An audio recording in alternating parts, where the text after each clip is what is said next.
Good morning, everyone. Thank you for joining us on this 87th episode of Blowback, Exposing Imperial Decline. We've got our regular panelists, myself, Billy Bob on the West Coast, Ben Toth in Page, Hungary, incomer from a suburb in Moscow, Carlo Parcelli from Washington, D.C., special guest, Greg Rosen from Chicago, Illinois. Thank you so much, Greg, for joining us. And we've got a lot to discuss this morning. Of course, it's only morning for me, and so that means it's morning. The title of our episode is Luxury Resort Diplomacy. That's a reference to this exclusive throwback medieval resort where the Genocide 7 is sitting with Genocide Joe, trying to figure out how to maintain their unipolar hegemony. But I do want to throw it to Ben to tell us more about this luxury resort. Okay, well, we can go to Italy. It's in the sort of southern eastern coast. It's called Borgo Egnazia, a beautiful full medieval, very far from the people, where these guys can gather. And the best video I found of this ridiculous lineup, I'll just share with you, is got the best music, which kicks in after a couple of seconds, which I hope you'll hear.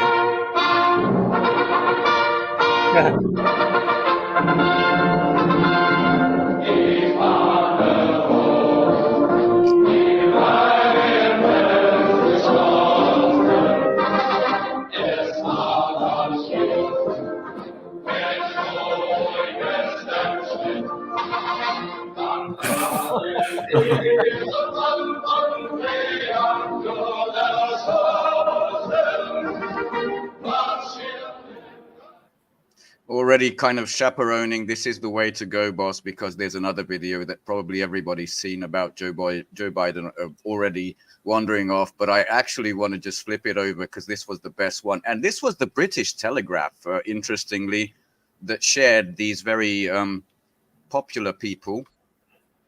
Why can't I go full screen on this thing? Oh, shit. Sorry about this. I'll just share it with the Chrome. These are the actual disapproval ratings that they had, right? It's the gang of losers. That's the worst in 6 years, I think. But led by Rishi Sunak, he's going to be out. They cut off the frame of the two unelected Eurocrats, right? Which was Charles Michel on the left and Ursula on the right. And it's just a gang of people who are already out, will be out in a couple of weeks or months. It's just ridiculous. And they got together to show this beautiful show of unity. I have some sort of topics to discuss here, including that whole we're going to get this loan for Ukraine, but maybe switch over to Lost Joe Biden. I think this is just worth watching because there was a parachute thing, a display, and as usual, this is what we got. Yeah, it's behind him. Oh, jeez.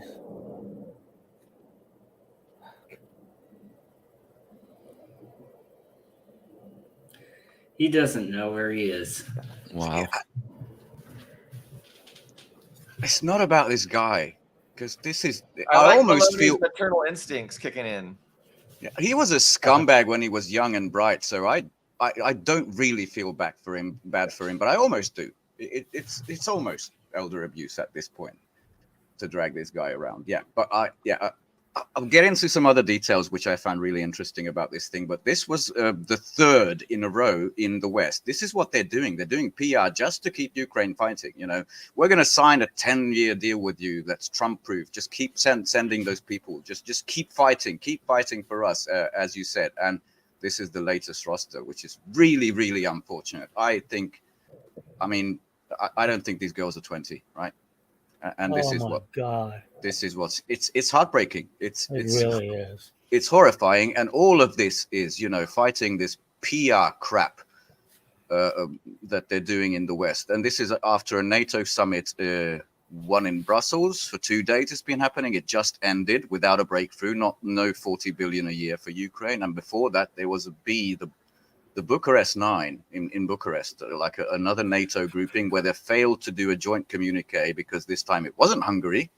They kind of bought us off somewhat, but this was the Bulgarian guy, Radev, right? He said no on the Ukraine aid stuff. So they're trying to display this unity every place they can and failing. So why don't we open it up? Because I do want to hear everyone else before details. Ian, you got anything?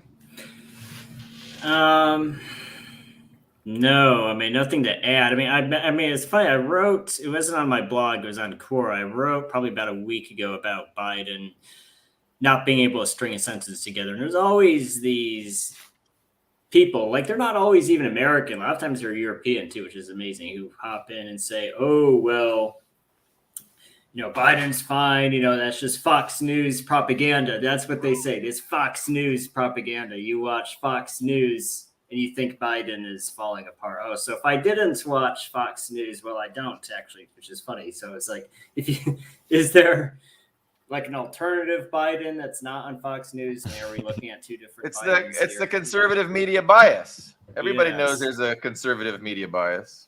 Well, I mean, here's the thing about that argument too, because I'm sure. I mean, CNN and the more liberal outlets don't show those Biden freezing, Biden wandering, and getting lost. But even if he's good 90% of the time, which I don't think I think that's a very generous percentage to give him. But let's say 90% of the time he's coherent and aware of where he is. Well, what about that? That doesn't make that 10% better. A world leader with nukes can't be lost any percentage of the time. He needs to always be cognizant. So it's just. Does anyone in Russia still believe he has, the nuclear suitcase, the codes, that this guy is actually in charge of anything? I don't think anyone in Russia. Well, like people ask, who does Putin? Which candidate does Putin want to win? Which candidate does Russia want to win? Well, I think the answer is it doesn't matter. I think everybody in Russia has realized that it doesn't matter. Which can't neither. The president is almost just kind of a figurehead. I mean, on paper, he has a huge amount of unilateral power, probably far more unilateral power than anyone intended for the chief executive to have, when the Constitution is written and organized. But he's kind of a figurehead. There's that deep state that runs the show. And actually, I think this comment that just popped up, in Russia, we don't care. I think that's actually probably the most accurate. Yeah, statement. and Putin calls it the permanent state. Yeah. Pepe Escobar. What he pointed it out. Just this morning when I was watching him on Napolitano. That was great. To see those young women, and that's the first time I saw that. That's heartbreaking. I would not put my daughter in that position. Mm-hmm. That's crazy. That's insane. And I can't understand why the Ukrainian people are falling for this.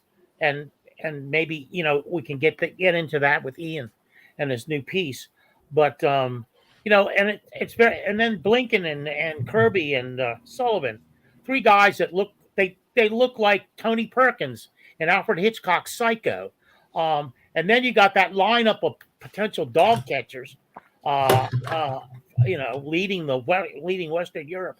It's a frightening scenario. They're so overmatched in every way possible that yet they think they've got this. They think they've got this thing under control. It's very, very disturbing, and the reinvigoration of the Ukrainian Nazis, the bad right Nazis. Now recently, it doesn't bode well.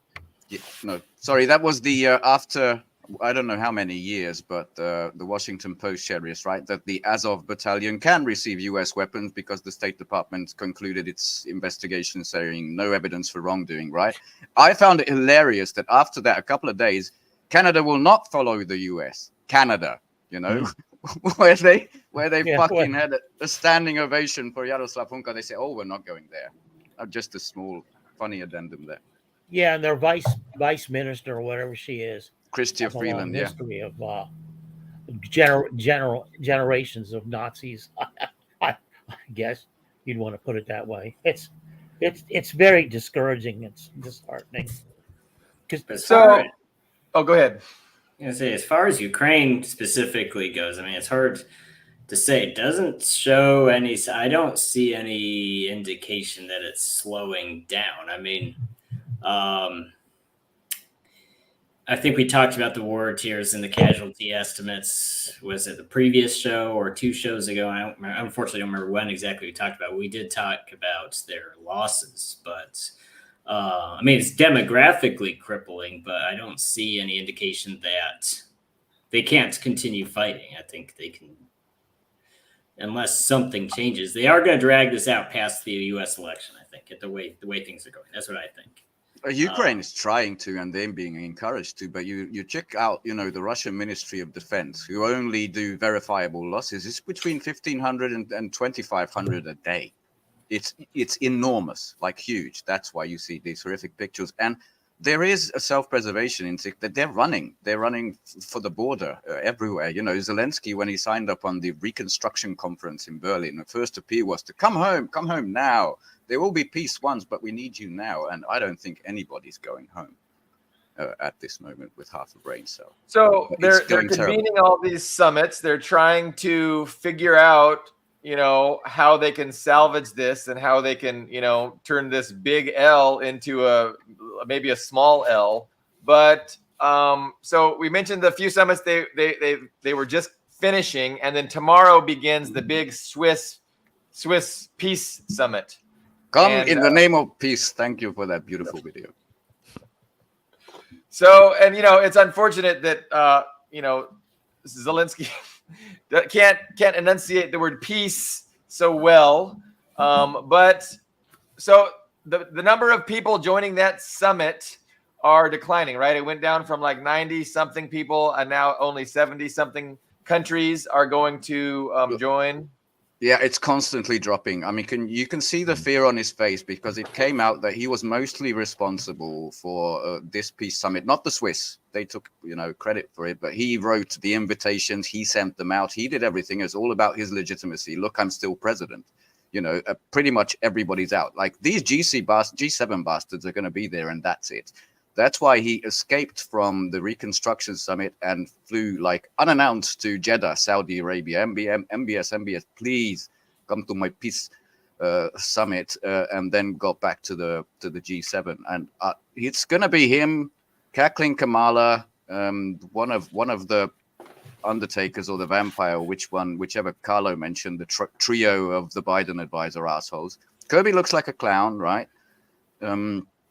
Who were the other? Sullivan looks like a vampire, and the third one, Blinken's the Undertaker. Yeah, one of these are going to be there, and the negative, approval rating people from the G7.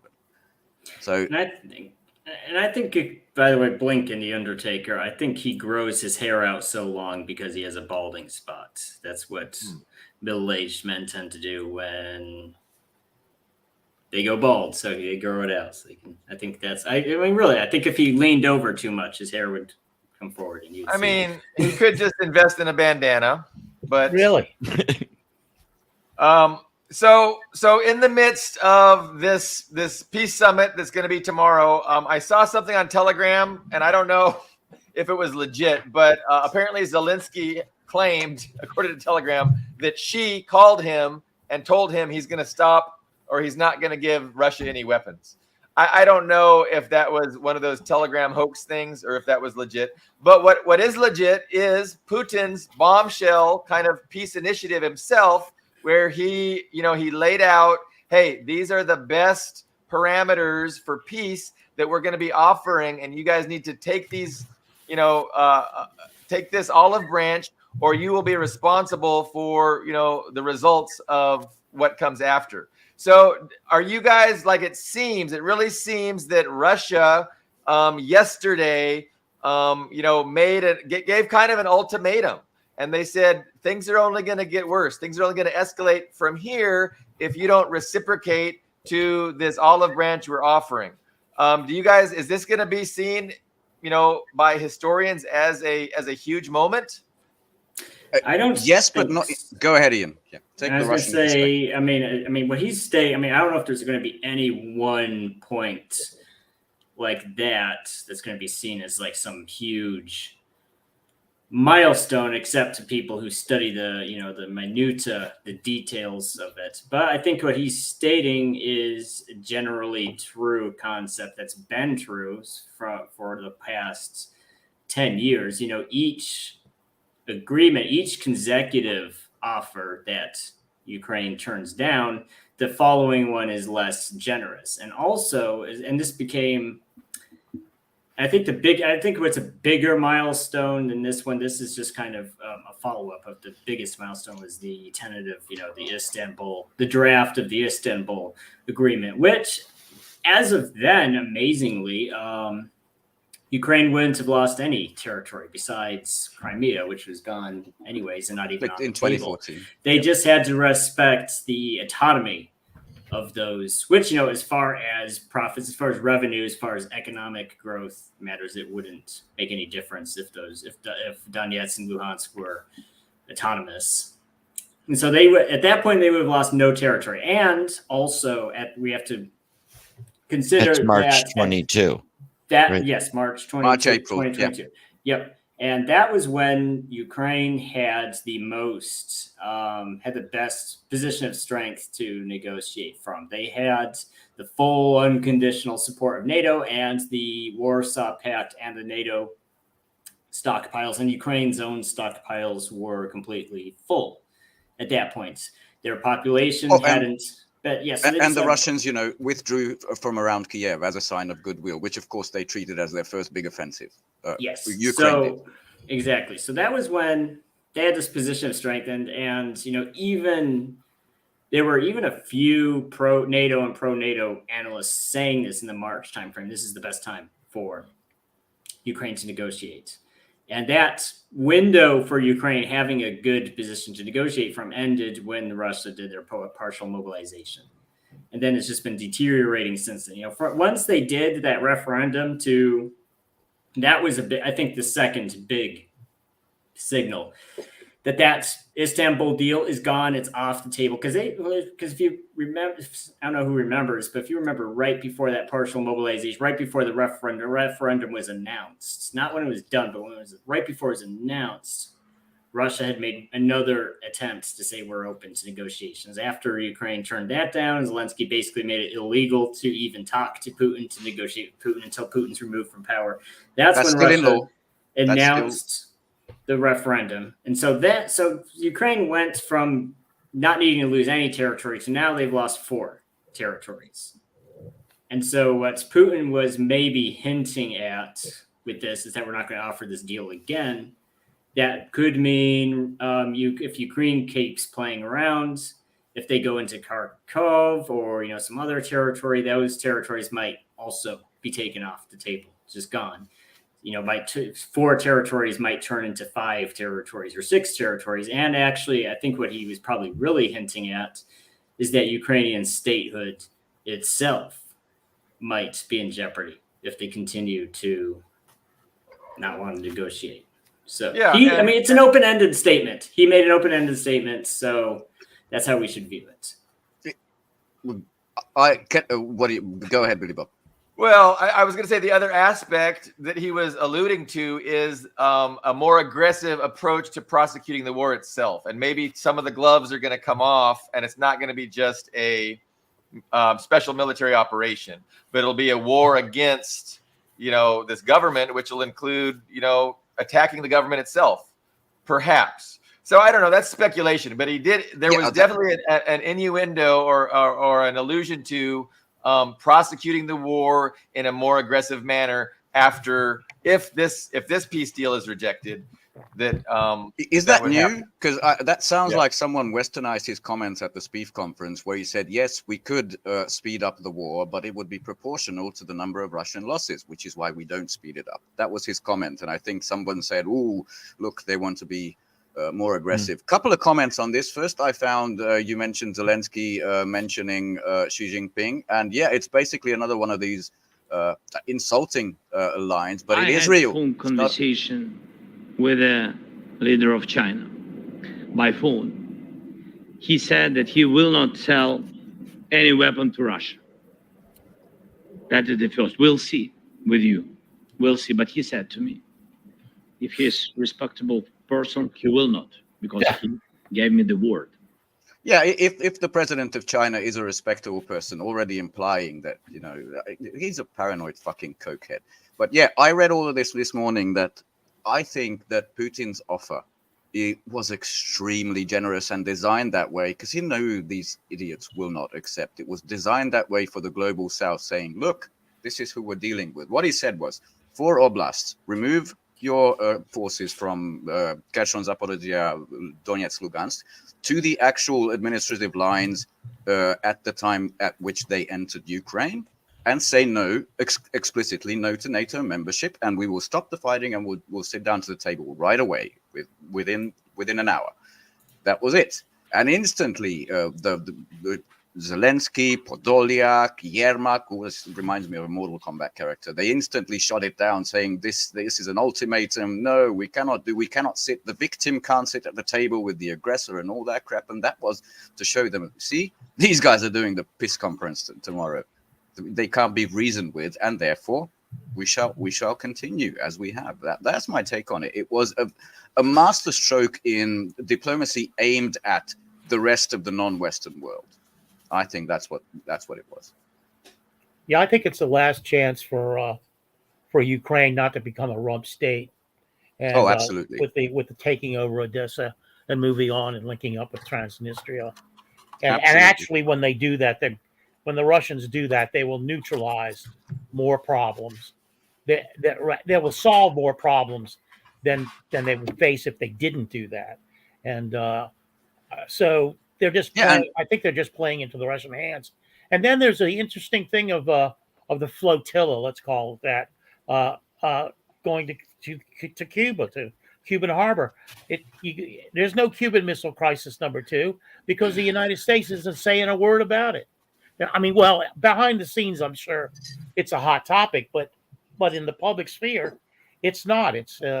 And so I think Putin is quietly calling their bluff, and I think Putin can probably keep a lid on it,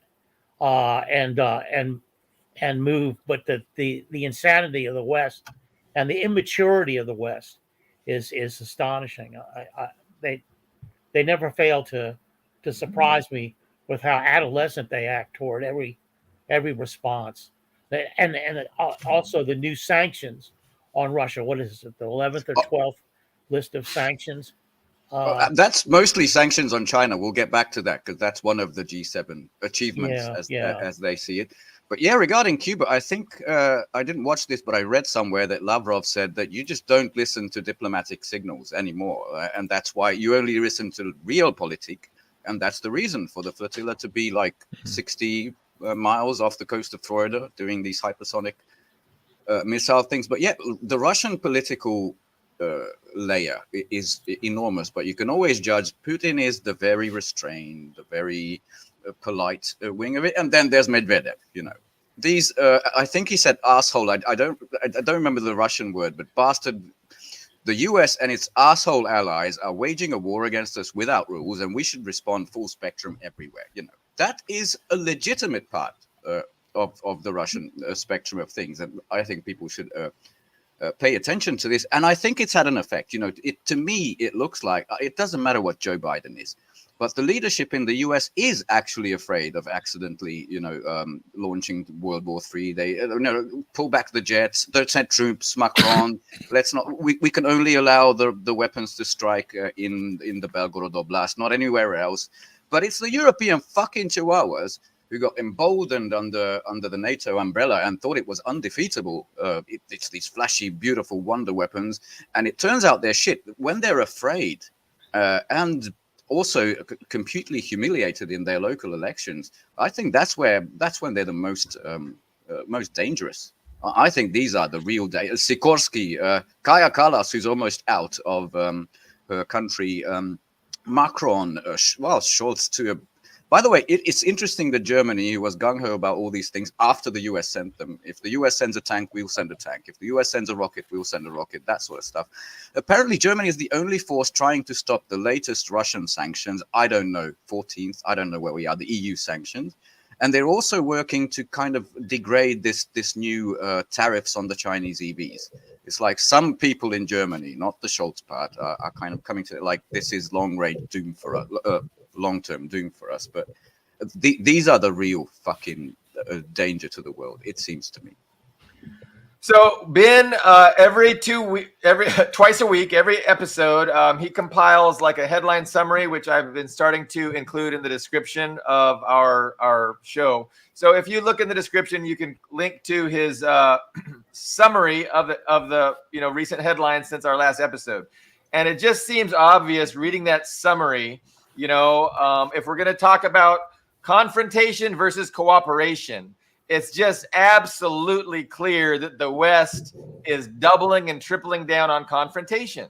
Like there's no denying that anymore. Like, oh, well, maybe we can figure something out. Maybe we can, the US is going to back down. It's just like they're setting up, they're dividing the planet, with this block mentality, and it's us against them.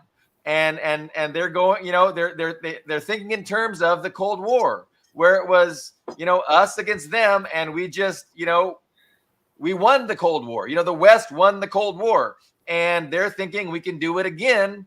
And that's the exact same strategy and mentality that they're embracing.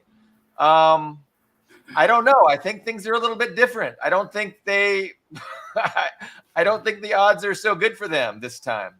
But it's obvious that is the strategy they are pursuing. They're putting things in place. They're dividing, the world, and they're going to, just do whatever they can. So kind of what Medvedev said, right? And I hate to see that because like that's not good for anybody. This confrontation is not good for anybody. I hate to see Medvedev say, "Hey, we've got to just reciprocate," because where does that leave humanity? Where does that leave the planet? It's awful. But I don't blame Medvedev. It's the fucking West's fault because Russia wanted cooperation. They had the gas pipeline. They had all this trade with Western Europe. It was good for them. China, the world's, manufacturer. It's great. Everybody's benefiting. That's cooperation. The U.S. can't deal with that. The U.S. is the one demanding confrontation. We're losing. And it's not we. It's like it's the elites. It's the Western elites. And they're going to sacrifice our interests, in this useless war, this unwinnable war against Russia and China. They're going to sacrifice our interests, and then they're going to use their propaganda apparatus to try and convince everybody it's Russia's and China's fault. That's just how it's going to play out. Yeah, and Zelensky, when's the last time he used one of his own weapons built in Ukraine? He even began by using old Soviet weapons. And China can send weapons to Russia. I don't care. North Korea can do it. Iran can send their drones. I hope they do. Yeah. I hope they do. Yeah. The resources of 50 countries merged in Ukraine, for fuck's sake. You can do it, and really, exactly. Just so I watched something. Russia's preparing for an entire war against the West. And I mean, they've got a manufacturing base, a military industrial complex that isn't run for profit, right? It's run to win wars. And like, I don't know if they're really needing, sure, they're getting some extra munitions from North Korea, probably, from Iran, sure, perhaps some drones, but these aren't, game changers. It's a supplemental, but Russia, they're not asking China, please send us some weapons. Like, we're not there yet. Could we be there after a war of attrition? 6 years of war of attrition. I mean, then maybe, but it's just kind of preposterous. But so, did Zelensky really talk to Xi, or was he getting fooled by those Russian guys that call up and always pretend to be some deal? I don't think this one was a prank, but obviously diplomatic communications are not meant to be aired to the public at the G7. So I guess he's called another black mark with Xi Jinping. And China's always said, we're not giving Russia weapons, and we won't give Russia weapons. They don't need them. So I don't know. I mean, it's a Western lie that China is giving weapons to Russia. I mean, that's just a Western propaganda anyway. Yeah, I don't think there's really anything. I don't think there's even ammunition. I mean, there are ammunition calibers that are compatible with both Chinese and Soviet weapons, but I'm not aware of any even that going. I mean, what is probably being used by Russian armed forces are some Chinese aftermarket parts, some Chinese dual-purpose commercial products, helmets or sap. Kevlar and sappy plates, maybe that sort of drones, maybe that sort of thing. But Ukraine is also getting those things. So I mean, drones! Right. Ukraine so uses China drones. Right. So just saying, oh, I went on what's that? Oh gosh, what's that big Chinese website called? I'm drawing a blank on the name. It's CGTN, Global Times. No. It's like Amazon. You can buy junk on it. Like, Alibaba. Oh. Maybe it's Alibaba. Yeah, there's a couple different where you can just buy Alibaba. AliExpress. That's the one I was looking for. AliExpress. So just saying. So Zelensky complaining, oh, some Russian people are buying some Chinese flashlights or whatever on AliExpress. I mean, it's like, okay, well, I mean, China doesn't prevent Ukrainians from. Oh yeah, that's right. Yep, AliExpress and. Yeah, Baidu's the big search engine. Taobao's good too. Yeah. So I mean, China doesn't care really who buys those products. So Zelensky complaining about it. I was like, what's China's really going to do about it? It's ridiculous. And and like Billy Bob said, it's the type of thing you say in private and then you don't advertise it. Maybe President Xi could theoretically agree, okay, we're going to tone down the support for Russia or whatever. Even if he did say that, he doesn't want Zelensky blurting it out to the whole world. That's just that's a big, like you said, a big black mark on them. Remember how he treated Justin Trudeau for doing the exact same thing, like publicly airing diplomatic. Yes. Yeah. So what about this? Obviously the U.S. is realizing that China is not going to be pulled into the Western orbit in the West's attempt to balkanize Russia, right? So what are they going to do? So they're going to create hostility. They're going to become hostile towards China, and they're going to do what they can to hurt China's economy. And they're gonna go up this escalation ladder, just like they did with Ukraine, right? And first it was the Javelins, and then it was the Abrams, and then it was the F-16s, and I mean, there's just this escalation ladder that they're going to go up. But they're doing the same thing with sanctions, it seems, with China, and of course, so China isn't interested in giving the United States an excuse, right? But they have their own red lines, and the West doesn't even need an excuse. The U.S. doesn't need an excuse. They have objectives, and crippling China's economy is an objective, and so whether or not they have an excuse, they're going to be pursuing that objective. But okay, go ahead, Color. I just want to briefly say that was an excellent question that was asked, and what here we have the West and Zelensky saying, "I'm so disappointed that you're not coming to our PIS conference." Bitterly disappointed. Yes, and at the same time trying to undermine Chinese, the aggressive beggar, right? Security, yeah, economic security at that.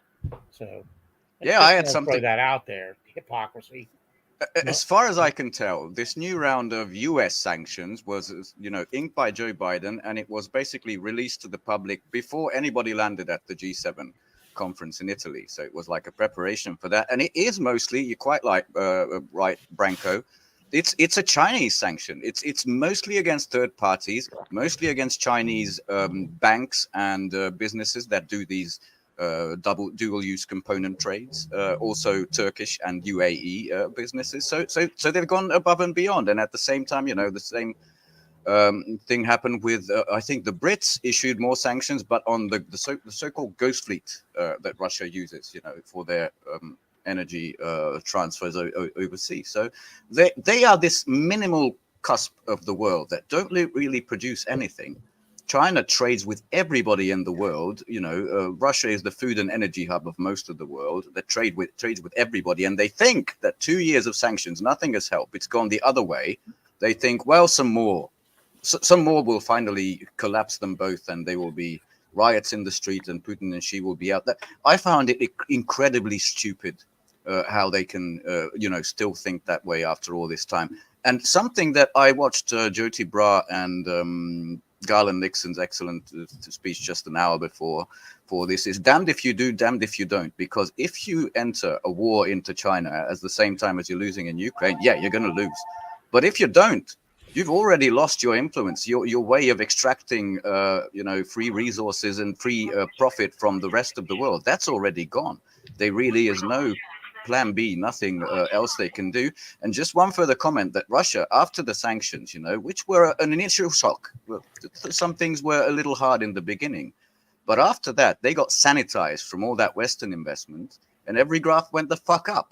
And within that is this hidden reality that Western so-called investments in your nations are actually parasitism, are actually vacuuming out value, A big fucking lesson learned in Russia, because ever since they're gone, it's like things are going fucking well again. Big economic lessons being learned by also the onlooking 80% of the world who are not aligned with NATO, Stan, and Washington. So that regard, very hopeful. There, and Ben, I just shared a link to the private chat if you want to open always that up. Do this to me as we are live. I'm going in the private chat now. Yeah, but I don't know how to okay, I can click it here. Yes, you can just click it and then bring it up.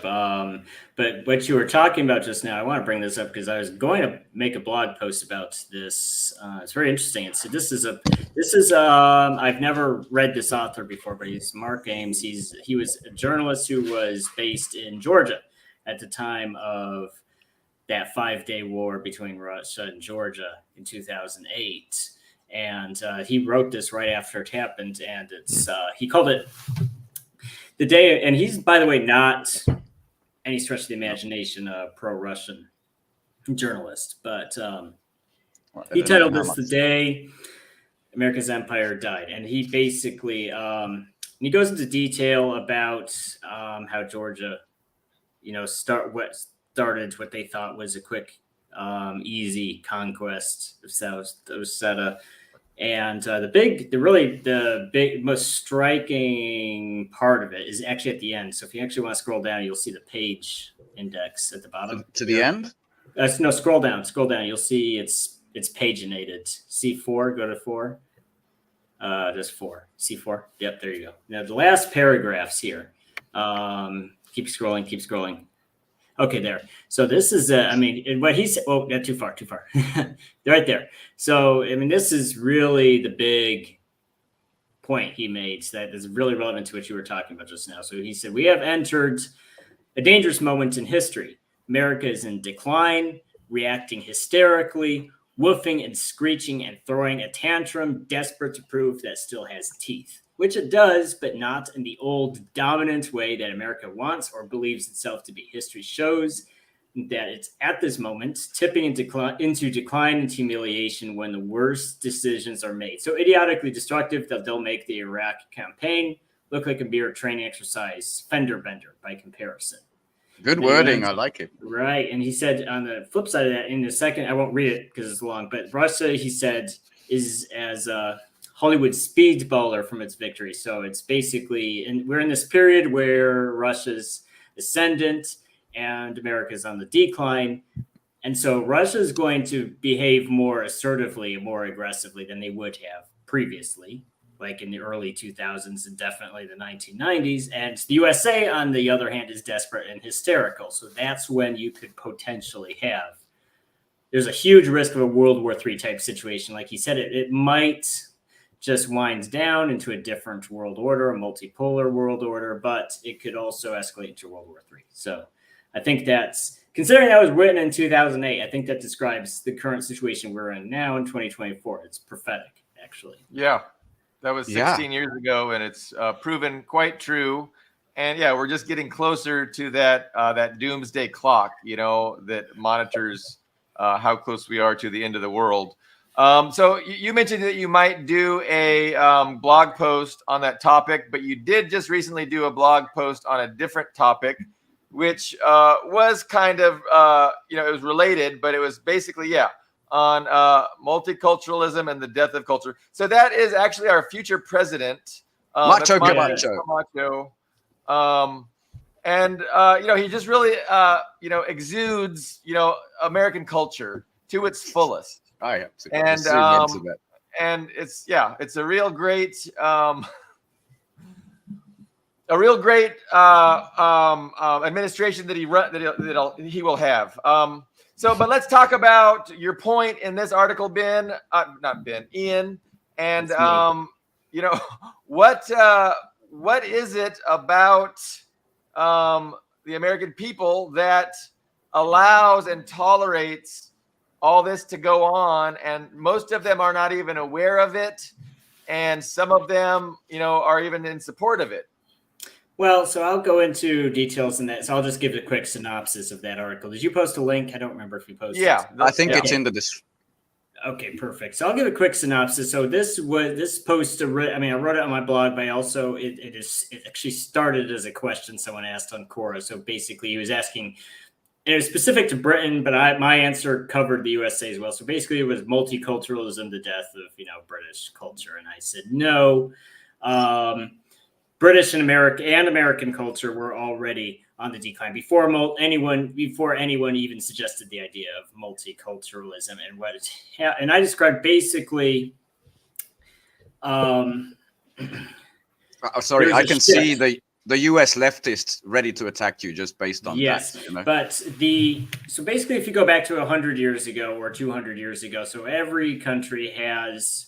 Throughout human history, there's always been an educated class of people. I mean, it was always a small class because mass education did not happen until after the Industrial Revolution. No one even had the idea that you could educate, the masses. But there was always an educated class of people. There was people who were, Renaissance men. Basically, they were familiar. They probably spoke more than one language. They were familiar with literature, historical knowledge.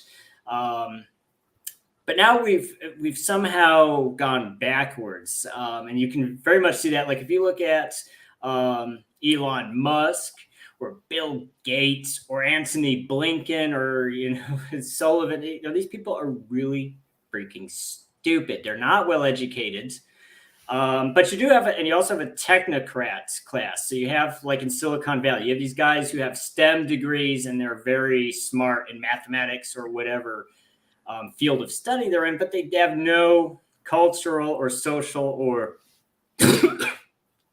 class. Oh my gosh, I almost killed myself. Okay. They don't have what was historically known as a classical education. I mean, imagine asking Elon Musk about, a book besides Harry Potter. I mean, that's actually the example I use in the blog. If you read a book besides Harry Potter, you're considered a genius. And actually what got me thinking about education was, I'm sure you've seen it on social media, they always talk about, the Russia's elite are fleeing Russia, the best and the brightest are fleeing Russia. And they'll say the same about China too. And actually, I used to think, these people are just, they're trolling.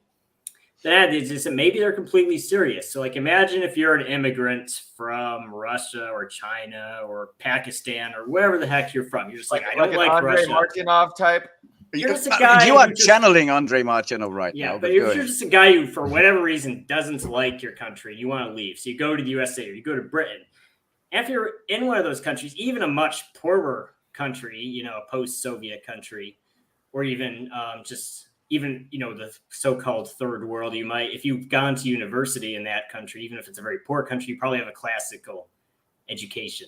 Even though you're not a Western person, you're still somewhat familiar, with Western authors, Western literature. So you come to a Western country and these things, you can speak good English, you're familiar with these classical authors. People think, wow, this guy's a genius. So they just assume that I actually say that in the article, if you're a Russian guy or a Chinese guy, you come to the USA and they just think you're just a genius because you can find China on the map. That just makes you a genius in comparison.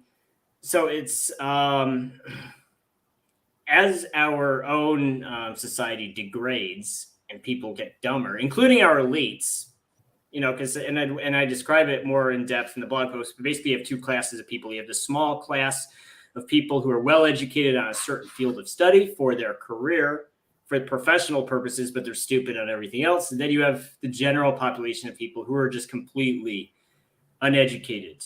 And the statistics, I mean, we've all seen those videos where where some guy will go out in the street, or he'll go onto a college campus and be like, those videos. Name the first president who freed the slaves. Can you find these countries on a map? You know what that does to Europeans? It doesn't make us happy or giggle. That scares us. Those campus videos. I've seen a few. It scares us. Yes. And in my experience, Britain isn't any better. I'm going to be honest. Britain isn't any better. Mine too. I think they're in the same boat. Ben, could you throw up that one quote that I sent us earlier? So, I mean, this kind of goes right along with what Ian is saying as far as the dumbing down of the masses. So, Roger Freeman, a key educational advisor to Nixon, then working for the re-election of California Governor Ronald Reagan, spelled out quite precisely what the conservative counterattack was aimed at preventing. We are in danger of producing an educated proletariat. That's dynamite. We have to be selective on who we allow to go through higher education. If not, we will have a large number of highly trained and unemployed people. The two most menacing institutional sources of the danger described by Friedman were obviously those two great public university systems charging no tuition, the University of California and the City University of New York. I think there is when we look at things through the lens of class struggle, obviously there's an interest on the part of the ruling class, the capitalist class, to make sure that the masses, the working masses, are not that educated and kind of ignorant, and also divided, right, on cultural issues. And I mean, this is just necessary and really in the interest of the ruling class to maintain this kind of a thing. And along with that is this other feature of capitalist rule. And it kind of can be succinctly described in one sentence. Everyone is to blame. No one is responsible. So doesn't that just typify how things are? Biden really can't be responsible. Biden's a fucking vegetable. We can't hold him accountable. But who is making the decisions? Who do we blame? Who is at fault for this fucking mess that they're diving us into? You voting with your pocket, buying the wrong stuff. It's you. It's everyone. That is part of. Go ahead.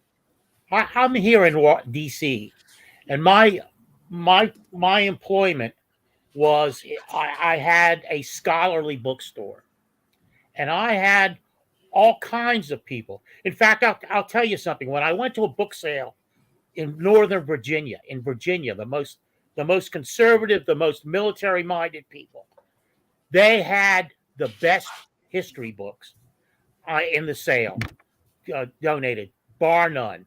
Okay, those people do exist in DC, and they control a lot of things. Otherwise, my bookstore would have failed. But I could sell everything from Shakespeare to Clausewitz to anything of a serious nature, and that's what we focused on, and we did very well because there was a clientele for that. In Washington, they know what they're talking about, and they do have these they'll surprise the hell out of you. You get in a conversation with George Will, he will floor your ass. I was going to say, you met George Will, you met Edward Luttwak, right? Yeah, Ed Luttwak. Well, he's a different little story. He's a little bit of an anyway, I was going to say, because Brzezinski, he was a real skilled bastard. I'm just saying, where are these people today? They're still around. They're still in DC, and they're calling the shots. This notion, I don't know where multiculturalism fits into this.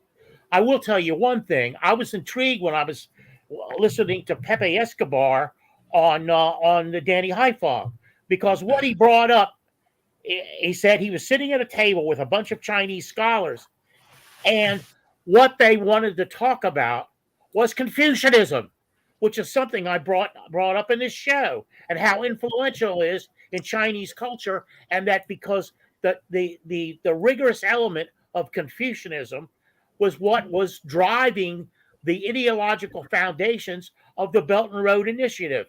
And Pepe broke it down. He said India, like I've already said, is too fragmented in its cultural approach to things. They have literally, you could wake up in the morning and create a new god in India.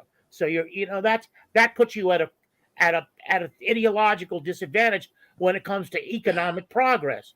Yeah. And then he also covered Islam, and it said it's fair, and it's produced some wonderful things in mathematics and the sciences and so on and so forth, but it's secondary to the rigorous discipline of Confucius. And he said it's the scholars themselves, the Chinese scholars, insisted that Confucianism was a necessary foundation for modern China, for what's happening. So here these people know. I mean, you talk about guys on knowing American history. There's a number of really very conservative pundits that know American history thoroughly. And if you don't, there's always somebody that can help you. There was an eccentric guy who used to go around, and he was the researcher for all these big name. Herman Walk was his main guy, the historian, and he used to do all the research. He walked around in this like 19th century. I can't remember his name offhand, but in this white old 19th century outfit that looked like all it was missing was a pith helmet, and it was filthy. But he was a great researcher, and he had access, of course, to the National Archives, and he helped numerous people write these important people in Washington write these books. But they also have a foundational knowledge themselves, and they do speak other languages. And here's the thing, Carlo, this is why I believe it's a legitimate question, because we're only exposed to Blinken, Sullivan, these midwits. When it comes to academia, that fucking most slappable asshole, the so-called Yale historian who's anti-commie, blood lies, bloodlands, Stalin. Timothy Snyder, thank you. We just see this. So there actually exists, like, Brzezinski was competent. Henry Kissinger was competent. The Dulles brothers were competent. Like, are there still these people around? Because I don't see them from the outside. No, they are. Yeah, they're ideology trumps competency. I'm afraid. I think I could easily make a used bookstore like I had still work in Washington, even in the days of now that we've had the internet. There was one other thing I wanted to mention, but it's gone out of my head. But maybe it'll come back to me. So I just know that Brzezinski and Kissinger were respected enemies of the communists. They knew these guys are really competent. They're knowledgeable. They don't see that in the current layer anywhere. No, Ben, I would say that, given the immense economic advantage that the U.S. had post World War II, that any fucking fool could have run that empire for 75 years, like anybody. So I don't think these are fucking great thinkers. And I think they're fucking evil to a huge extent. But how hard is it, with the immense advantages that the West had following World War II, to not run it into the ground for 75 years? Like, I don't give those fuckers credit. But compared to what we have now, I would say, relatively speaking, yeah, they were gods. But that's not saying anything about them. That's just saying more about what we have now. But anyway, I don't want to lionize Brzezinski and those people. Like, I hope I didn't lionize them. I'm just saying they were competent bastards. Yeah. Well, it's like this last comment here. It's true. I'm sure I'm not saying educated people do not exist. It's a generalization. It's a question we need to ask: Is there enough of them? Are there a lot of them? And do they have an influence on national policy? I think we're at this point where it's very clear they don't have influence. I remember. I'm sorry. Because our national policy is unhinged and stupid, and so that suggests that the smart, educated people do not have good policy, are not at the wheel. I would say that having a classical education, like the 19th century, late 19th century scholars and elitists is no help. But I wanted to mention something about Ronald Reagan. When he was running for president, he had an advisor, and I'm going to just have to paraphrase what he said. But he said, "We can count on fooling or lying to the American people because they won't know the difference between lies and the truth." Early And so, neocon, probably. yeah, so that's one of the ways Reagan got elected. Yeah. The October surprise thing. I wish I Straussian could remember the psychos. quote better, but I want to illustrate. Go ahead. Sorry. oh, I'm sorry. And Lovett, Robert Lovett, who was briefly in the Truman administration and then the Roosevelt administration, he was the one that originally said, he was an ad man from New York. We can if we can sell the people such and such and such, then we could certainly sell them on the need for nuclear weapons. And he was one of the big people pushing for nuclear weapons. And they knew it was basically a hoax to promote the military-industrial complex, which Eisenhower figured out through 2 terms and made his famous statement. That's all I wanted to add. Ben, did you have something to say? I wanted to say one thing about this topic. If you're going to Me move too. on. So we're going to stay with this topic. I'm just going to say, from those people that you mentioned, we already seen this, but look at these fucking people. Look at these. I mean, the three. I don't know when I read the statistics, but during the MAP politicians in the European Parliament, the 3 top higher educations, the occasional gynecologist sneaks in, which I think was Ursula, but they are media studies, law, and political science. Absolutely, useless paper. And I want to tell you a short story about this, because a day before, just as we ended the show on Tuesday, this was a day before the G7 summit said, yes, we're going to use the Russian assets the profits from it, to create a new loan of 50 billion to send to Ukraine. This was a day before, in Politico, getting the inside scoop from, I don't know, maybe like 10 diplomats, unnamed diplomats, that there's a big spat over it and they don't agree. And Macron and Scholz is going to break the bad news. And this is quoting one of these unnamed diplomats. What Washington is proposing that the US take the loan, Europe take all the risk, we pay the interest, and if anything goes bad, basically we are on the hook, and the US military industry takes all the profit from it. So this was clearly out there. Hey, we're going to show them. No, you're not. No, you're not. Biden just flew in, they inked the thing, and principally agreed to everything here. Not even culture, not even a self-preservation instinct, or they got overruled because they have huge blackmail on them. I mean, this is why I think Le Pen is going to be exactly the same as Meloni is, melanized. There's just no difference, This is putting you on the long-term hook for years and years. But it looks like there's pushback, right? That hasn't happened yet. They haven't. Well, it's a principal agreement. They said the details will be ironed out later, which they've been doing for a year, I think. They've been talking about those frozen Russian assets. The US said, grab them all. It's your funeral. And they managed to work out this compromise that based on the profits, we can conjure up a loan. That's where it is right now. A principal agreement. But yeah, it sounds like there's some pushback from the European elites, because they realize that this is just they're going to be sacrificing, and it's going to be beneficial to the U.S. elites. And so it's nice to see that there's some pushback. But for the most part, they're an international club on the same side, and they're junior imperialists. That's the way to understand the European proxies of the US. You can take a little bit of loot, but you have to be completely on our side on every topic. Otherwise, you're out.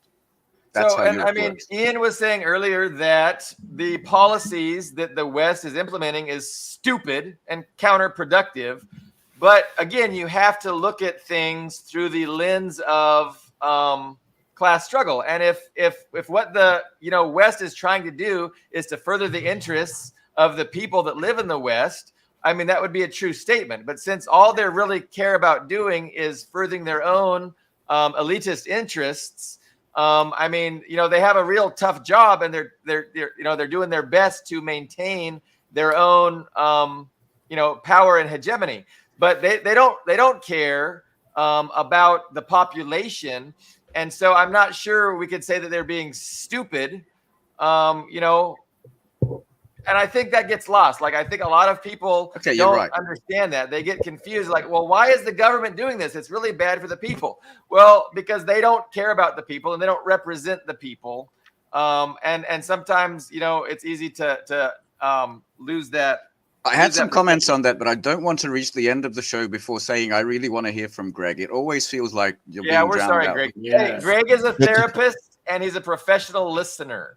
And so, he's a great listener. So, Greg, any input? Yeah, I'm just thinking about how China's and Russia's U.S. policy were written in the 40s, basically. What was written in the 40s? Our foreign policy towards both Russia and China. I'd say the 90s, but maybe, just very slightly. I mean, look at the Ukraine policy, right? I mean, we started supporting the Nazis in Ukraine in 1945, and Taiwan, the late 40s. Containment for both. Yeah. Mm-hmm. The aircraft carriers. Kuomintang, who have now flipped. Mm-hmm. I think it's Go ahead. We're definitely entering in the era of a new Cold War. I mean, that is obvious. The question is, how long can it stay cold for? But yeah, the Cold War policies of several decades really, you know, put in place by, what's his name? Kennan, George Kennan. So, those haven't changed. And I mean, they're just getting more aggressive, if anything, and they're going to be getting more aggressive. But that's absolutely true. As for the elite and their education system, you know, the Ivy League, I think this needs to be added. It might be true what Carlos said, that there are actually well-rounded, well-educated people in the background somewhere in Washington. But who gets to the fore there and in Europe basically it's geared towards not being smart or intelligent. It's being aimed towards conformism. You know, those who follow, who go to the nice cocktail. Kaya Kallas is a perfect example. She's facing a revolt at home because she's like, I don't know how many billion euros in debt now, the country, and everybody wants her out. And she's just looking at the NATO exit vote. I think the headline was she's looking at the international options now that the domestic policy has turned against her. The previous, the dancing girl, easy on the eye, Sanna Marin, she got Finland into NATO, then fucked off and now works for Tony Blair. It's this crowd. They don't care about their people. They don't care about all they being in this conformist think tanky elite club without country. They are the cosmopolitan elite. I think that needs to be added about these people. I mean, these are the faces, not the thinkers behind, which may or may not exist, but these are the faces that we see. They're the actors. They're the actors that get put up on the political theater to, you know, tell everybody, don't worry, this is a democracy. This is how it works. And behind the scenes, they're just being dictated to. These policies are being dictated. The elites are deciding who the figureheads are going to be. And if you're not a competent figurehead, you'll get replaced with a more competent figurehead. And I mean, that's what they call democracy. And again, everyone is to blame, and no one is ever to be held responsible. And it's just amazing what they're getting away with. And that's why need to wake up. I don't have any input on these positions. I don't have the right, but if I could, I would choose Baerbock to lead the European Council, where Ursula is now, and I would choose Kaja Kallas to lead NATO, because they would burn it to the fucking ground faster than Gorbachev did the USSR. They would destroy it. That's my vote.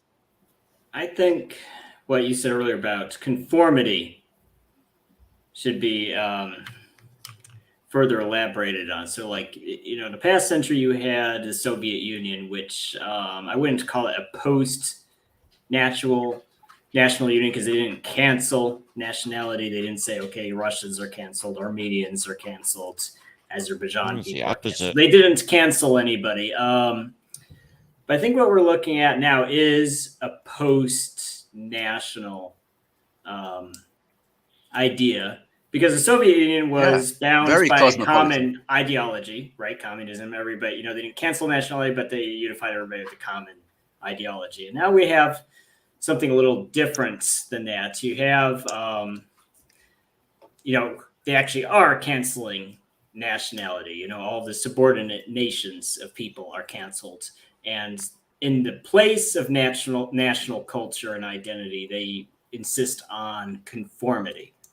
That's why people keep referring to globalism as this gray, you know, the World Economic Forum and all that. It's this gray blob. Like, actually, this comment's perfect, you know, because, yeah, I mean, it was, you know, when people talk about, oh, you know, the USSR, you know, at this, you know, all these little ethnic groups were canceled, Ukrainians were canceled or so on. No, they weren't, because it was literally in your passport. It was very big. You know, you have days in school, you know, oh, you know, everybody show up in your national costume, you know, they're very big on ethnic identity. They're very big on that. But now it's kind of the opposite. They want conformity. It's all about conformity. And that's how I would actually define this current block that we're dealing with, this U.S. block right now. It's conformity. Diversity in appearance, and then conformity and ideology. Yes, conformity in thought and ideology. Absolutely.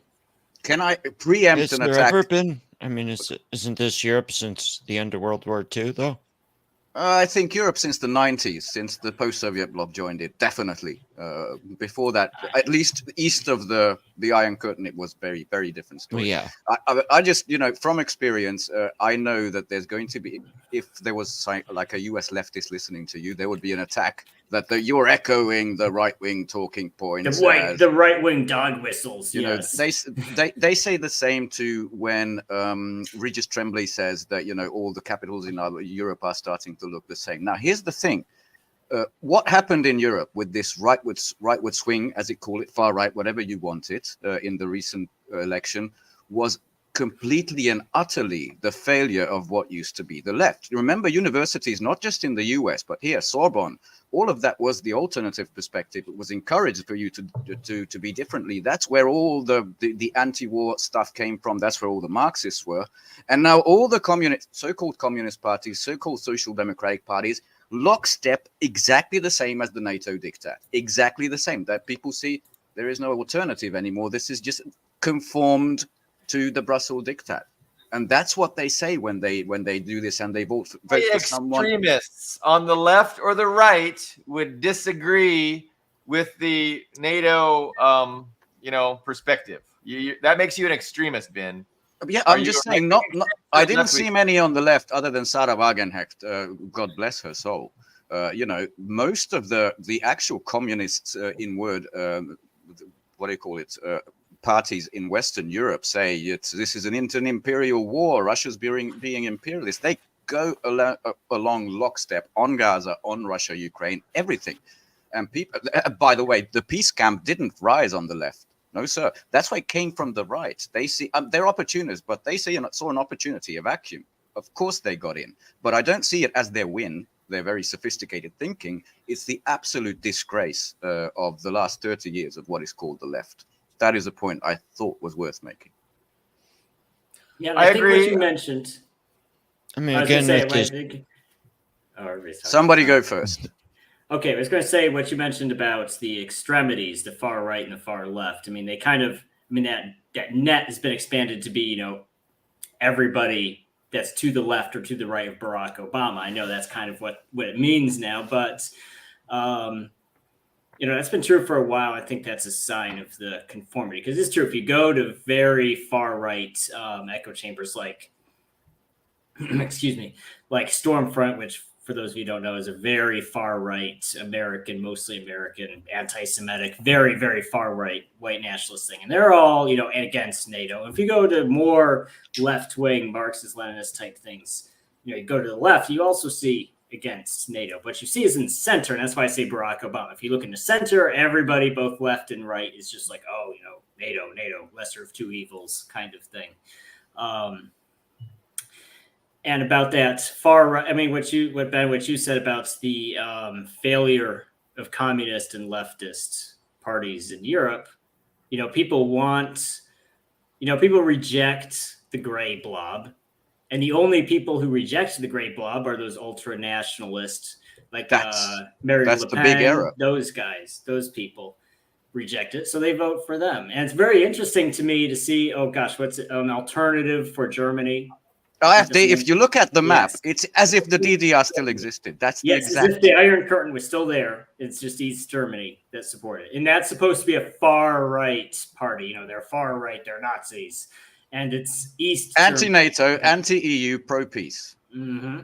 I mean, sure, they have problematic things in their messaging. Of course they do. So does, Maloney. But that's the rhetoric. Their actual policy positions are fuck this blob, and people, it's just like Trump. People are going to go for the wrecking ball if they don't have an actual alternative. And what I was going to say, I actually lost my train of thought, but I was going to say though, is what when did this start? I think I think it's accurate to say it accelerated to the 90s and spread throughout Europe. I think that prototype of the gray blob might have started in West Germany under the Marshall Plan, because that does seem like the West Germany seems like the focal point where you see the most extreme variants of it. But it started at the Frankfurt School, and they were like, okay, we are going to don't get Carlo too pissed off. Yeah, we're great. Deconstruct German nationalism, which was because like if you look at Soviet movies, if you look at East German movies, no one was trying to cancel German identity after World War II. No one was saying, all Germans are Nazis. No one was canceling in the eastern side of the Iron Curtain. No one was canceling German culture or German ethnicity, but the same can't be said for the West side. So we're going to really turn West Germany into a colony of the USA, into this post-nationalist colony. And then after the Soviet Union was gone, you didn't need to, because while the Soviet Union was there and was a counterweight, was a threat, people had to be kind of at least appear reasonable.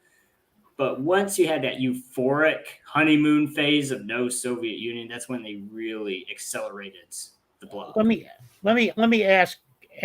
Well, actually, Ian, I kind of agree with you. Called me the other day. He was very high on your blog, but by the same token, he said he was outraged by the way this panel, through Rockhill, who he thinks is an idiot, treated the Frankfurt School because he's steeped in the Frankfurt School. I wish you didn't say Frankfurt. That out. That's one of my statements. But what do these right-wing groups think about Burkina Faso and Traore? What do they think about Niger and Mali? They don't. That's the answer. But what they're doing is that's the answer. That's called racism. That's not the racism. The racism part is that, financially, I think I mentioned this last time, Europe, most of the business plans here depend on ultra cheap labor, which is imported, which is why the migration so-called crisis is. And what the right can do with this is, people, disgruntled workers who are facing huge, uncertainties because of downward pressure on their jobs. They are looking at who's to blame, and the right points to the migrant. That's what they're doing. It's very opportunistic, but that's where that comes from economic necessity. I mean, there's never is such a thing as worker shortages. There's only something called ultra cheap workers shortage, which undermines people living, comfortably, normally at home. That's not what the right aims for. It's what they use. It's this divisive tactic to undermine. Yeah, I would say that the right is very opportunistic, and I think maybe their pro-peace stance and their anti-NATO stance is alive, and they're just using it to get in power, and then it usually is just like Maloney and Le Pen. Well, we don't know about Le Pen yet. Definitely Maloney. Greg, you were wanting to get in a long time ago. Yes, sorry, Greg. Sorry. Yeah. The left collapsing into itself is very older. 1917, right, or 1914, when all the communist and social democratic parties got behind World War I. Oh, the Sotsdems were very revanchist, especially later against the Soviets. And then I was going to point out too how anti-communism has been created as a religion in the West. There's been a religion that's shoved down everybody's throat, cradle to grave, nonstop, day in, day out. Anti-communism, and so you got to kind of give the communists a break for not having their shit together, because that's it's very, very daunting hill to climb up. When the entire culture is steeped in anti-communism, it really puts us at a disadvantage. I mean, reality is on our side, truth is on our side, but on the other hand, we're up against this propaganda apparatus and the reality of life that they create for workers, where they're atomized and distracted trying to earn a living, and they have other priorities. They got all these nonsensical things shoved in their faces. So it's a tough chore. I want to move to Israel, but Ian might have had some final thoughts. I had a closing thought with that. I had a closing thought on that thread, and also it kind of segues into Israel too. So I think it's convenient for what you wanted to bring up. So do our segue. So as far as the nationalism and racism thing goes, I think being nationalists to the point of not wanting imperialism. You know, if you have these nationalists, and this comes up even when I'm arguing with like conservative neocons and Republicans online, it's really weird. It kind of shows how the blob is growing, because I'll be arguing with these conservative types. It's like, you know, there's nothing wrong with Arabs. There's nothing wrong with Islam. I've met a bunch of them. They're fine. I don't have any issue. They don't have issues with me, and I don't have issues with them. They're like, well, you know, in Palestine, Palestinians don't even agree with gay marriage. They'll say stuff like that. Well, okay, well, just because you don't agree with someone, like you can have a Palestinian who's completely, absolutely against gay marriage, and you think gay marriage is fine. Just because they don't agree with you doesn't mean it's good to bomb them. So that's kind of a fallacy to say, oh, because this person doesn't agree with you on everything, it's good to bomb them. So it's ridiculous to say. And also, so if we're going to talk about a multipolar world, I mean, you kind of have to take the good with the bad. And I think there's a lot of people who preach multipolarity but don't actually believe in it. Because if you want multipolarity, you have to accept that the other poles, if every country is allowed to do their own thing, you have to accept that they're not all going to agree. It's sovereignty by definition. Yes. The multipolar world. Yes. Yes. So that's a good segue into Israel, because it's weird because, 10 years ago, I never in my life would imagine a Republican, being pro gay marriage, pro blah, blah, blah, Democrat talking points. But they've kind of like, oh, well, we should bomb Palestine in the Middle East because they don't agree with gay marriage. It's like, that's just rhetoric. We bombed Afghanistan for women's rights, to say yes. that. Yeah, right. Yes. Yeah, that's why we killed Najibullah. Yeah. Who actually installed women's rights into the fabric of Afghanistan. And his reward was to be caught in the streets and murdered. So, but I essentially agree with Ian's position. Let's go to Gaza. We should talk about Gaza. It's very serious. I know Greg has something to say, so I'll just quickly wrap up what's happened. This peace plan that I think Blinken mentioned 3 times, that it's an Israeli peace plan, but didn't get them to agree. But now Hamas said we want an actual permanent ceasefire. And as the old, mobsters that U.S. diplomacy is, this was basically the response. I think it's worth listening to just 40 seconds. And Hamas could have answered with a single word. Sorry, low. Yes. Instead, Hamas waited nearly 2 weeks and then proposed more changes, a number of which go beyond positions that it had previously taken and accepted. As a result, and you heard the Prime Minister say this, the war that Hamas started on October 7th with this barbaric attack on Israel and on Israeli civilians will go on. More people will suffer. Sorry, that's basically it. It's all you. We had this peace plan. You were supposed to just say yes, and everything that happened since you didn't say yes is on you. It's all Hamas. Right. Story depends on uninformed people. That kind of rhetoric appeals to uninformed people. Also, I mean, that clip wasn't the one that talked about, hey, if Hamas would just lay down their arms, the aid will come in, right?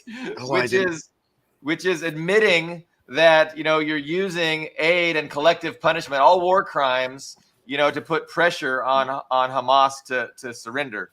But and I also want to point out that Ben, was it last episode or the episode before that, we were talking about the northern border, and Ben, made the outright point that, Israel is, threatening to open up a northern front against Hezbollah, against Lebanon, and it's the U.S. that is desperately trying to avoid it. And I think that's the context within which this U.S. peace proposal was put forth. And then then the propaganda war ensues about who to blame. How can we blame the right people for not accepting this? And so, of course, the West is just, Israel's public relations, outlet, and trying to, it's Hamas's fault. But meanwhile, Israel isn't isn't accepting it, even though the U.S. lies outright and says, "Oh, Israel has accepted it." Israel saying, "No, we don't accept it." And then, of course, Hamas just doesn't want to accept anything that's going to benefit Israel, and that's the only peace process that we're going to allow to be passed is one that benefits Israel and allows them to go back in a week or two. That's it. That's the point. It's not permanent. That's the point. I think Benny Gantz, who resigned, said maybe we should accept the exchange, and in 2 years we can relaunch the war. That's already been said in the open. I just want to add that the first day of the G7, hosted by Maloney, was dedicated to MENA, which is Middle East, North Africa, that region. And most of the headlines came out, all of us, Israel not part of the G7, are trying to avoid an explosion in the Middle East. They're doing their best to try to avoid an explosion, while the leadership in the Knesset is doing their utmost, their damnedest, while North Israel is burning, thanks to Hezbollah, is trying to break out a major thing that involves the U.S. Yeah, that is still my perspective on this. I've been trying to get up to speed on Palestine. And this genocide has been going on since 1947. It's very clear. Back then, there was something called the consultancy, and they met in Ben-Gurion's house. And it was all the elite members, all the elite Zionists, let's put it that way. Not people who were born in Palestine at all, primarily from Europe. And they, among other things they discussed, was starving. This is 1947, starving the Muslim population, and I also they formed 12 brigades, and they went in with the express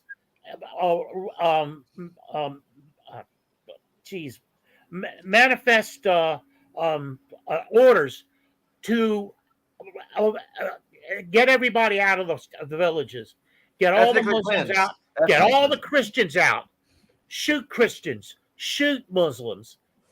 Only the Druze were more or less spared because they went along with Israel and they went and took part in the slaughter and in the exiling of people. So this genocide has been going on ever since then in one form or another. So it's heartbreaking. I mean, it was planned all along. When the Zionists went in, they had a firm plan of taking over the whole of Palestine, and that's what they're still doing. They weren't going to stop at Palestine. I mean, Greater Israel includes Syria, Lebanon, Egypt, Jordan, parts of Saudi Arabia. And that's why they've never declared their borders, because once they declare their borders, their expansion would be done. So they've never declared their borders. And they don't have a constitution because they don't want to explicitly say, hey, we're a racist colony, Jews, everybody else is a second-class citizen. So there's no constitution. There's no declared borders. It's a pariah. The United Nations in the 70s declared Zionism to be a racist ideology. And then once the Soviet Union collapsed, that got repealed as the West was able to dominate that international institution. But Zionism is racism. Everybody knows that, and it's always been so. But it's the Western propaganda, Western PR gets people to support it. They get a lot of Christians in this country to support it from a bullshit eschatology that, if anybody has any knowledge of the Bible, realizes that's stupid. It's a fucked up interpretation of the scriptures. It's just erroneous. And Revelation, It's not working. I don't know about the American, general public, but in Europe, 1 out of 10 people is maybe an Israel supporter. This is separate from the elite people you meet anywhere. They see the horror. I'm not going to show the Nusrat massacre, this free the hostages, horrible pictures coming out of that crap. But I want to say, Carlo mentioned starving people. That's a war crime. But even before October 7, they sort of calibrated how many calories it takes, for Palestine to just exist, or something, but basic, Well, anyway, I forgot my initial thing, but I don't know if our viewers or anyone's familiar with the comedian Bill Hicks. He died several decades ago, but he used to do a take about U.S. foreign policy, and he based it on a B movie, and I can't remember the actor used to play a villain, and so he wants to steal this farmer's land, so he throws the gun down on the ground and he tells the farmer to pick up the gun, and the farmer says, "Oh, I don't want to do that. I don't want to do that." Pick up the gun. I don't want to do that. I don't want to do that. And then finally the farmer, he's in a terrible situation. He reaches for the gun, and the villain shoots him, and he goes, "He had a gun." And that's really the situation that I see the Palestinians being in now. And one thing that I've learned is initially they didn't want to fight. The IDF would go in there and or whatever it was at that time called, and they would just like pick a fight. They'd march 7 or 8 young men out, shoot them in the head, and That's then what laugh they did. about it in interviews later, giggle about it. Exactly. Yes. It's the manufacturing of what that is, coercing someone to pick up a gun, is the manufacturing of consent. That's It's another different from the Chomsky definition, but I understand what you're saying. Yes. And Oh, by the way, Chomsky's unwell. Manufacturing a pretext, a justification, ad hoc. Yeah. Look what you So- made me do. To Chomsky. I think he's unwell. He might be on his last legs, and although Yeah. I Could be. don't respect his old. perspective, I think he gave the world a lot. So I thought maybe, Yeah, he did. it shows. Really, it's sickening. It's not even just the imagery coming from the Palestinian side. It's the imagery the Israeli side themselves are putting out. Wearing women's underwear, burning books, sniffing kids' shoes that you just killed. most moral army, for fuck's Yes. sake.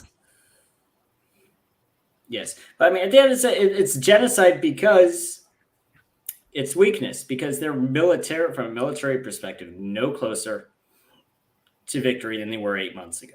They're closer to collapse than victory, Yes. to be honest. Yeah.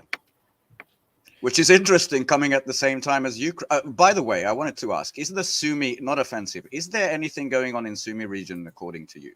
Because I've only seen some Telegram chats. One official, Zelensky, saying we had a counteroffensive, it was successful, and then it disappeared from Ukrainska Pravda. So is there something there? Because it's just two colonial armies, basically, or proxy armies on the verge of collapse at the same time is what it looks to be.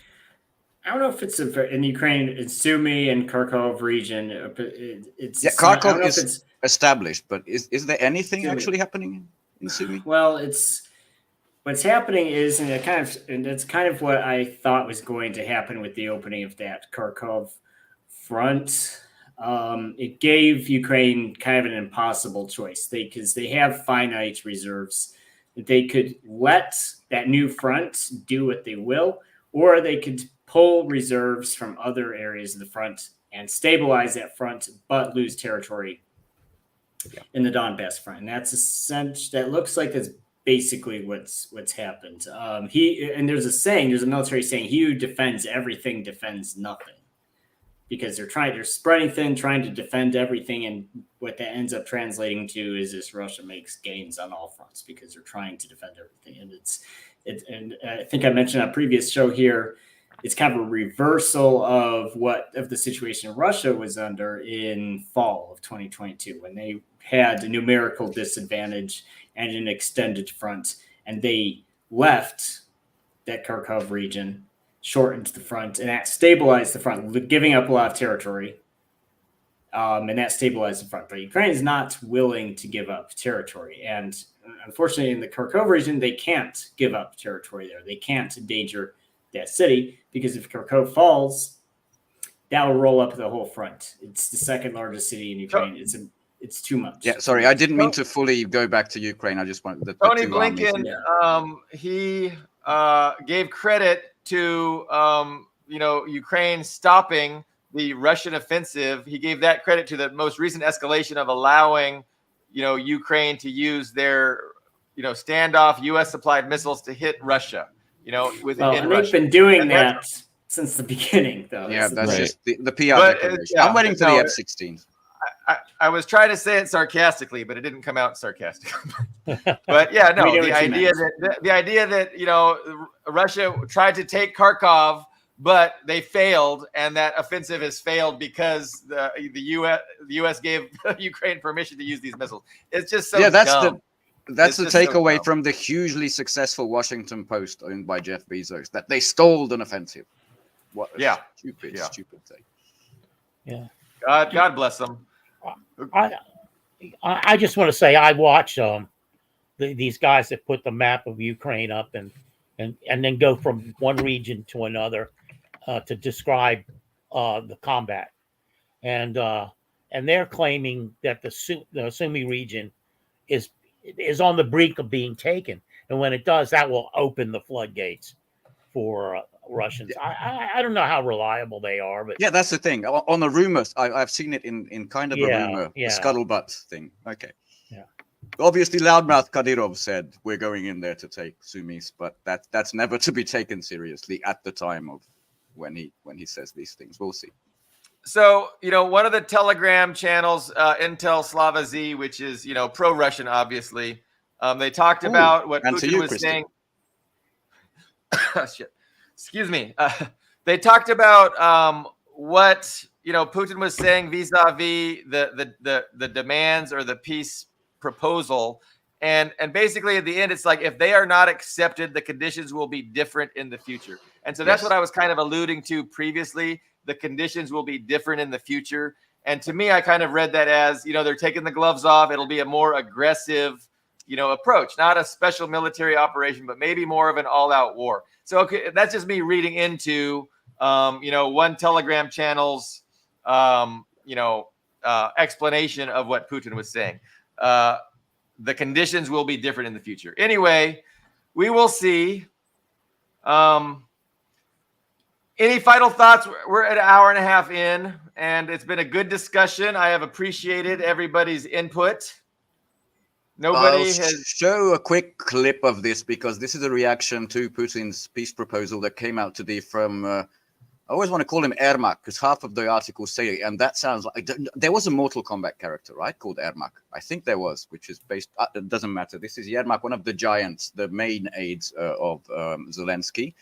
And this was his, I think, hysterical reaction to this. Найбільше питання у деяких країн, чому не запрошуєте Росію? Як це можна без Росії говорити про мир? Знаєте, щоб це зрозуміти, просто можна перейти до такого грубого, але дуже очевидного прикладу.